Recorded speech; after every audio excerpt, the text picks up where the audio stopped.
Hi guys, Drantula90 here again, and welcome back to my channel. So for today's video, we're going to be talking about the most expensive games in my collection.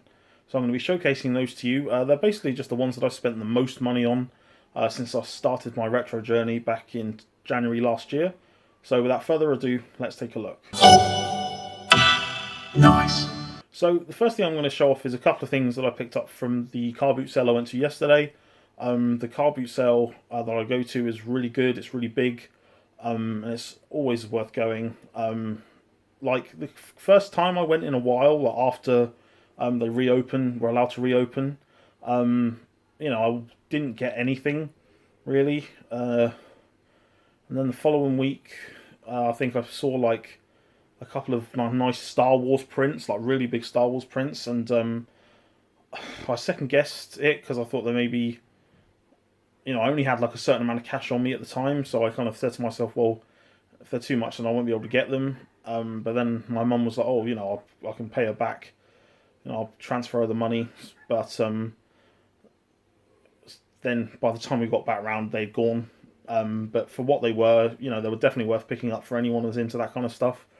So I'm really gutted. I'm even gutted, more gutted this week because I picked up a couple of big prints.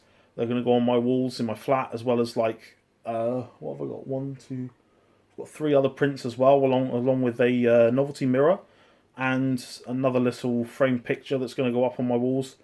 So yeah, it makes me a bit more gutted because the Star Wars thing, them plus the Star Wars prints would have been amazing. But that's life, unfortunately. You've got to think that's one of the big important things when you go to a boot sale. If you see it and you really want it. Rather, don't second guess yourself. Just pick it up and just get it.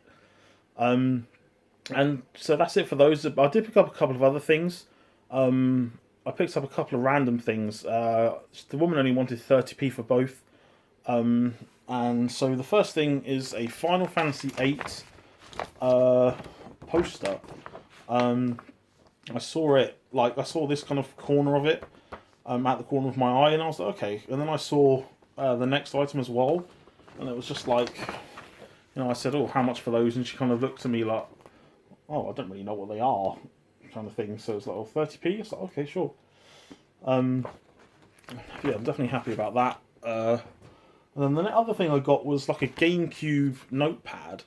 I've never seen these before. So as you can see, you've got the brand thing down here of the Gamecube, as well as the Nintendo thing at the top. But yeah, 30p for those is good. It took me by surprise. I've never seen this before. But 30p for both of those, you can't say no. So why not? So the first game I'm going to show is Donkey Kong Country on the Super Nintendo. Obviously, this is one of the most popular games on the system. Everything I've heard about it is great. I haven't played it yet, but just in general, everything about this game, it's 2 sequels, just everything in general, everything that people say, it's just a great game. I paid £35 for this in the retro shop in Swindon that I go to. He had more expensive copies, but I think one of them came with like a CD that it comes with. So usually that's the kind of thing I would buy. Like if I know it's something that comes with something extra, I'd usually get that. But it didn't really matter at this point. I just wanted to own it. So really looking forward to playing that. Then the next game is something I've never really seen before, and that's Space Station Silicon Valley for the N64. I've only actually seen a little bit of this. Like the first time this came up was when I was watching a What Culture video. I can't remember what it was, but the guy was just talking about, I think, just about how underrated this is and just how fun it is. It's quite an interesting game. So it says Silicon Valley was intended to be the most technologically advanced amusement park civilization has ever known. Shortly after takeoff, it disappeared. Now in the year 3000, it's back and on a collision course with Earth. It's up to you to conquer the 30 levels in 4 incredibly lavish environments. Take control of the totally original, wacky, and at times life-threatening characters, and unlock the mysteries of the valley. So yeah, you know, it's something, again, like looking at the gameplay, it looks pretty good. You know, I'm really excited to play this. I spent £40 on this, again, from the same shop. You know, I know CEX have only sold the Game Boy version of this. I think it's Game Boy Color version. But again, in general, you know, it's like I'd rather pay like £40 for this in a retro shop because I can see, you know, what it's like. You know, it's going to be better. Because the thing I've noticed, especially in CEX, is like I will not buy N64 games or Super Nintendo games or barely even PS1 games from CEX because, you know, with like N64 and the Super Nintendo games, you know, they can say they're boxed, but then the box could look absolutely trashy, and they can still charge you for it boxed, and it's like it's absolutely ridiculous.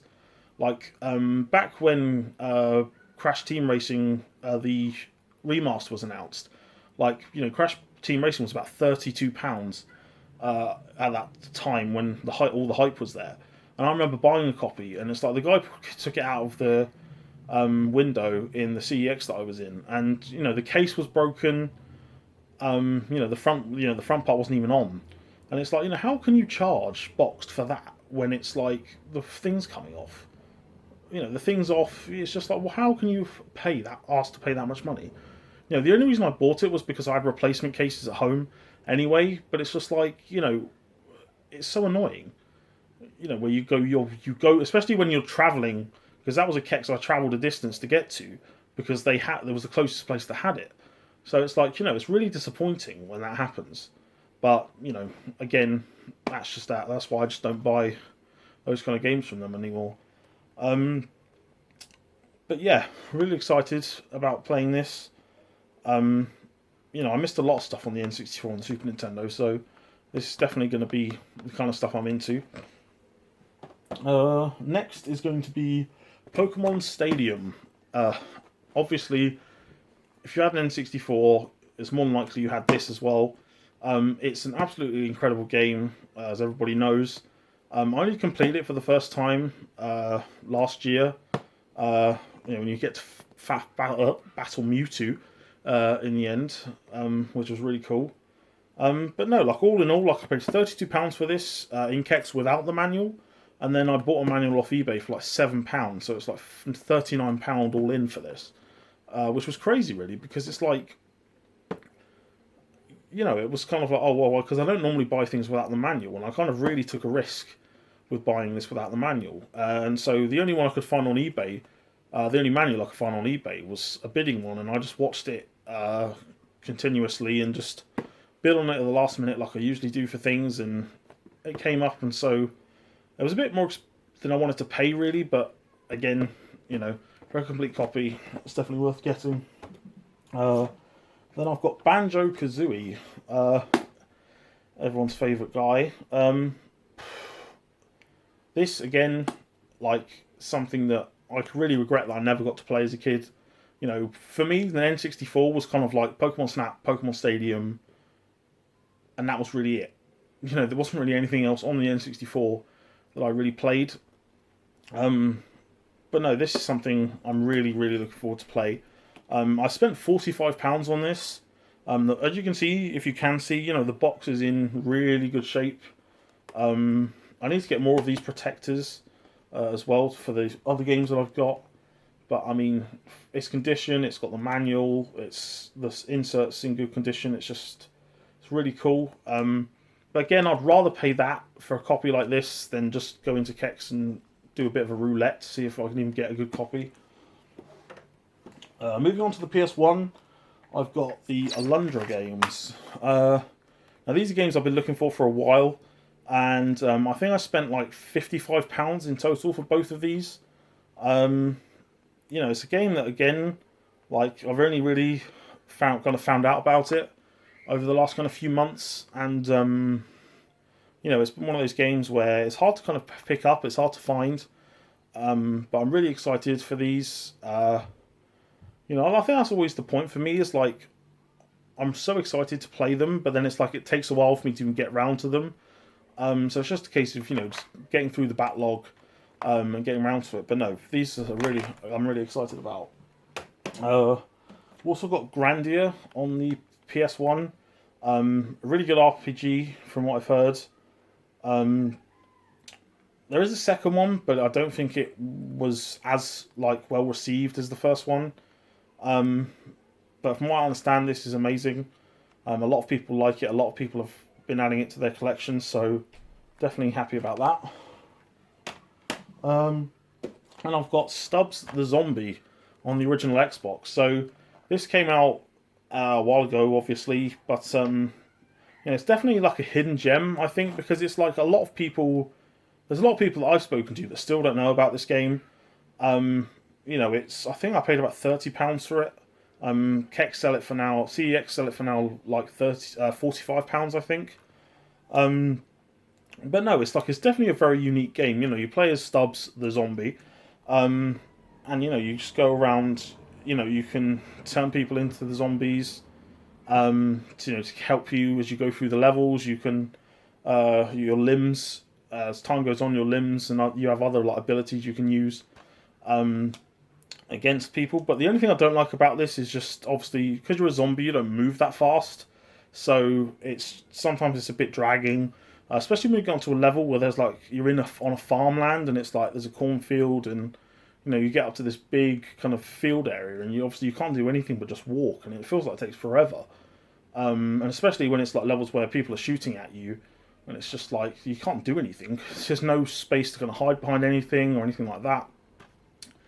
But yeah, it's definitely an enjoyable game. I definitely recommend picking it up. It's definitely something that's very unique. So if you're into that kind of stuff, definitely pick this up. Then I've got Warhammer World on the Gamecube. I paid £35 for this. Again, most of these games I got from the retro shop or I picked them up from CEX. I picked up good copies from CEX. For a lot of these kind of games, kind of alternate Mario games, I'm not really a big fan in the sense, but Wario Land and I think the Wario Land games in general are the ones that I really do like the look of. And this one really caught my eye. It's one of those games where if I watch a video with compilations of games that people recommend or other stuff like that, it'll come up and it'll be amazing. It'll be one of those things that hits you in the head. Go, I've got to get that game. And that's the kind of games I really like. Are the games that you kind of just watch a little bit of gameplay and then you go straight away, I want it. But yeah, very cool.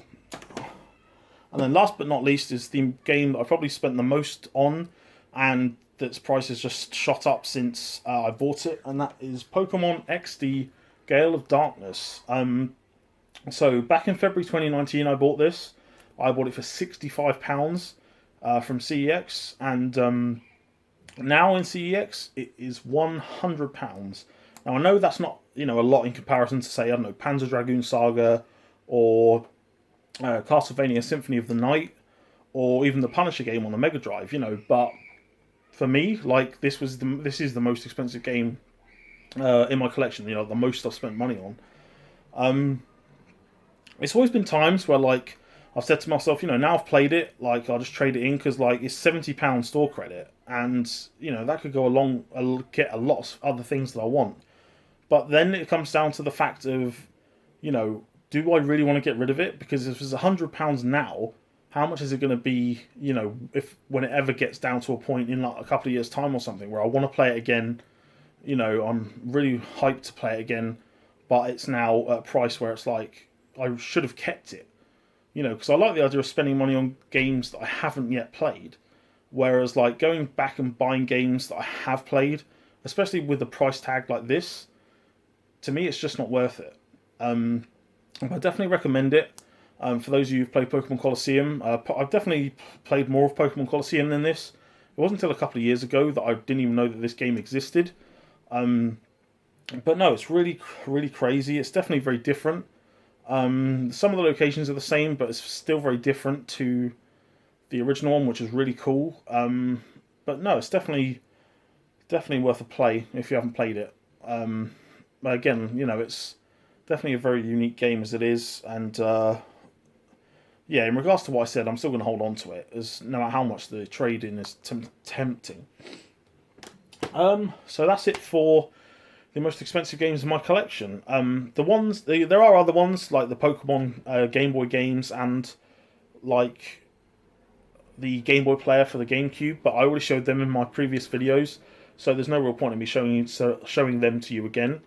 But yeah, that's it. So let me know in the comment section below what you guys think of the games. You know, the games you've played, the games that you plan to get. Another thing is, you know, let me know in the comments what games you have that are the most expensive in your collections. You know, perhaps even tell me the story. You know, how you came across getting them. You know, did you buy them straight off? You know, without doing anything like trade wise, or did you trade in for them? Did you do a swap? What did you do? So let me know in the comment section below. If you like what you saw in the video, smash the thumbs up button. Subscribe down below if you haven't already. And until the next video, guys, take care of yourselves.